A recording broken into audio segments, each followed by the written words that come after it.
Hello everyone, welcome to my channel voice of Bindu. ఈరోజు మనం చాలా సాఫ్ట్గా స్పాంజీగా నోట్లో వేసుకుంటే కరిగిపోయేలా ఉండే కోకోనట్ రవ్వ కేక్. ఓవెన్ లేకపోయినా కూడా సూపర్ సాఫ్ట్గా స్పాంజీగా స్టవ్ పైన అయితే చేసుకోవచ్చు. ఈ కేక్ మైదా పిండి గోధుమ పిండితో చేసుకునే కేక్ కన్నా కూడా ఈ రవ్వ కేక్ కోకోనట్ ఫ్లేవర్తో టేస్ట్ అయితే చాలా బాగుంటుంది. అలానే స్పాంజీగా కూడా ఉంటుంది.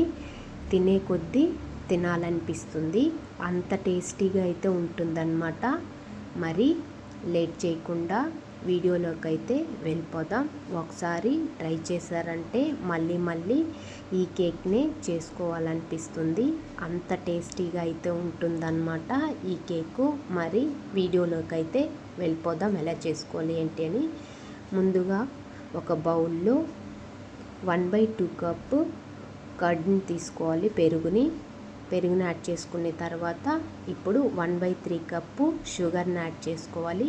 యాడ్ చేసుకొని ఈ పెరుగులో ఈ షుగర్ అంతా బాగా మిక్స్ అయ్యి బాగా కరిగిపోయేంత వరకు ఇలా విస్కర్తో కానీ బీటర్తో కానీ ఇలా బీట్ చేసుకున్న తర్వాత ఇప్పుడు 1 కప్పు రవ్వను యాడ్ చేసుకోవాలి. తర్వాత ఫ్రెష్ కోకోనట్ కానీ లేకపోతే డెసికేటెడ్ కోకోనట్ కానీ 1/4 కప్ని యాడ్ చేసుకొనేసి ఇందులోకి అంతా బాగా మిక్స్ అయ్యే విధంగా ఇలా బాగా మిక్స్ చేసుకోవాలి.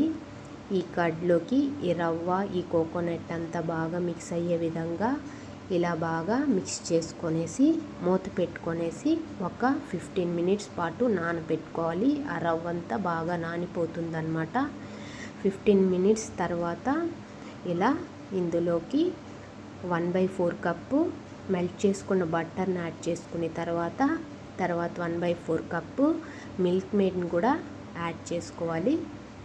తర్వాత 1 టేబుల్ స్పూన్ బేకింగ్ పౌడరు, అలానే 1/2 టేబుల్ స్పూను వెనిలా ఎసెన్స్ కానీ లేకపోతే పైనాపిల్ ఎసెన్స్ కానీ మీ దగ్గర ఏ ఎసెన్స్ ఉంటే ఆ ఎసెన్స్ వేసుకొనేసి ఏవి లేవి అనుకుంటే ఇలాచీ పౌడర్ని యాడ్ చేసుకోవచ్చు. ఇలా యాడ్ చేసుకొని కట్ అండ్ ఫోల్డ్ మెథడ్లో ఈ ఇంగ్రీడియంట్స్ అంతా బాగా మిక్స్ అయ్యే విధంగా ఇలా ఒకే డైరెక్షన్లో ఇలా బాగా మిక్స్ చేసుకోవాలి. ఇలా బాగా మిక్స్ అయ్యే విధంగా ఇలా మిక్స్ చేసుకోవాలి. ఇలా అంతా బాగా మిక్స్ చేసుకున్న తర్వాత ఇప్పుడు ముందే కేక్ ట్రేకి బటర్ పేపర్ వేసి పెట్టుకోవాలి. ఈ బటర్ పేపర్ లేదు అనుకుంటే మీరు గోధుమ పిండితో కానీ మైదా పిండితో కానీ డస్ట్ చేసుకోవచ్చు. ఇలా ఈ బౌల్లోకి ఈ బ్యాటర్ని అంతా ట్రాన్స్ఫర్ చేసుకొనేసి ఎడ్జెస్ అంతా ఈక్వల్గా సెట్ చేసుకునే తర్వాత ఇప్పుడు టాపింగ్ కోసం మీకు నచ్చిందైతే వేసుకోవచ్చు. డ్రై ఫ్రూట్స్ కానీ లేకపోతే చాకో చిప్స్ కానీ ఇలాంటివి ఏవైనా మీకు నచ్చినవి, ట్యూటీ ఫ్రూటీ కానీ ఏవైనా మీకు నచ్చినవి వేసుకోవచ్చు.